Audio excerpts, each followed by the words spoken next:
I said, put the bunny back in the box. Alright, so this is my review for Attack the Block. This is from 2011. Had a lot of really good buzz, really good reviews when it came out. It's directed by Joe Cornish, and this is his first feature-length film that he's directed. And he is really good friends with Nick Frost and Simon Pegg. So a lot of people kind of, well, he was in Hot Fuzz and Shaun of the Dead.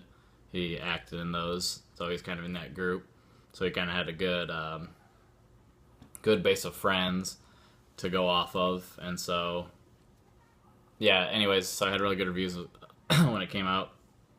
It took me quite a while to watch it, but it kind of revolves around a group of teens. They're in South London, and they're just kind of going around doing semi-petty crime, and all of a sudden they see some sort of like weird meteor come in. It hits a car, and they go investigate it, and the main leader of the group, Moses, gets attacked, and they go and end up killing whatever it was. Looks like kind of like a weird gorilla thing.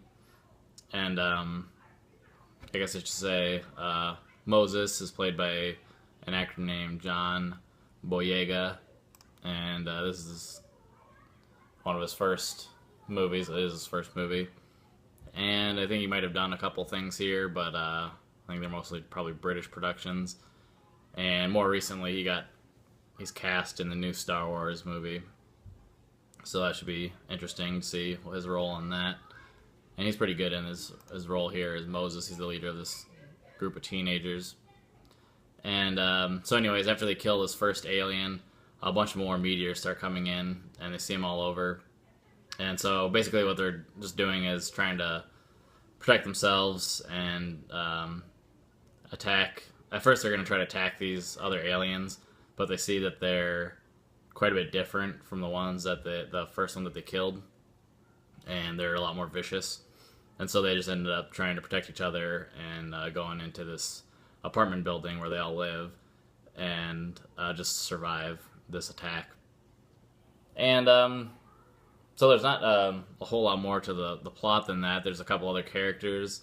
I mentioned that Joe Cornish, the writer and director, is in the group of friends with Simon Pegg and Nick Frost, and Nick Frost actually appears in the movie as a drug dealer, and they kind of hang out at his place, and then later they try to use his apartment as it's like a safe house, a safe room, because it's so secure. So he pops up in this, and then there's also like another guy that's the main drug dealer gangster. They have to deal with him a little bit. It turns out that Moses is kind of dealing some sort of drugs on the side, so there's that kind of plot point going on. And also there's a woman named Sam who the group actually attacked at the very beginning of the movie. They mugged her, and then they find out later that she kind of keeps popping up. She lives in this big apartment building with them, and so they didn't really know. And she ends up being unwillingly like brought into the group, but after a while she realizes she needs to be protected, and these group of guys are doing pretty good for themselves, so she kind of ends up tagging along with them. So yeah, that's pretty much. I don't want to give away the ending or anything like that. That's pretty much the plot. It's really, really good. It's super funny. The action is all really, really done well. The directing is handled nicely for all the action scenes and everything like that. There's really good special effects.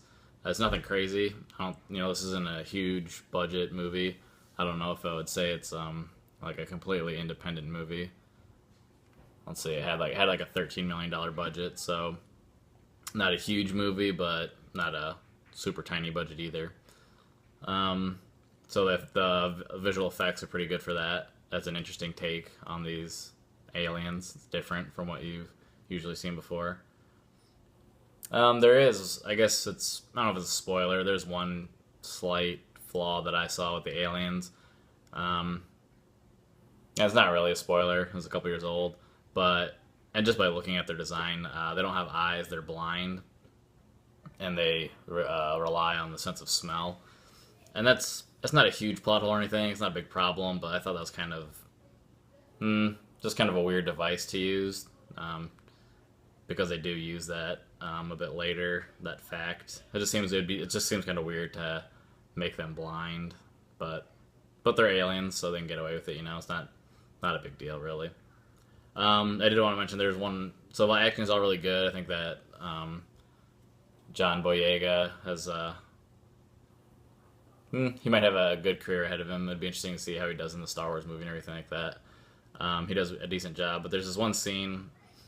That doesn't involve him actually; it involves somebody else. But there's one scene where they're in a hallway and they're shooting a bunch of fireworks off to kind of confuse the aliens and masks themselves. And so this hallway scene the hall gets full of smoke, and they're all kind of trying to stay together, but end up getting a little bit separated.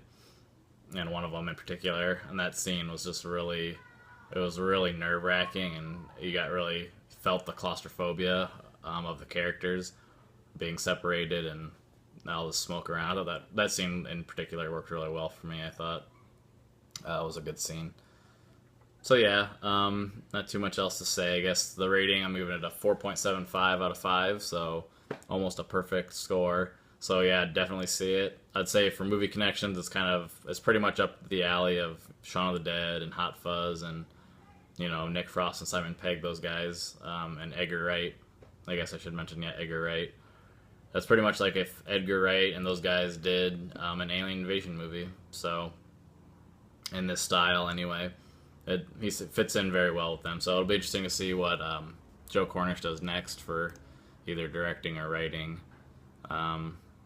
Let's see, he's having a movie in pre-production right now, so it doesn't look like you'll have anything coming out too soon. But yeah, definitely check it out if you like sci-fi, if you like comedy, if you like the combination of the two. I'd definitely recommend this. It wasn't on Netflix when I watched it, so not sure. I might have to hunt it down a little bit, but I would definitely check it out. All right, a little bit.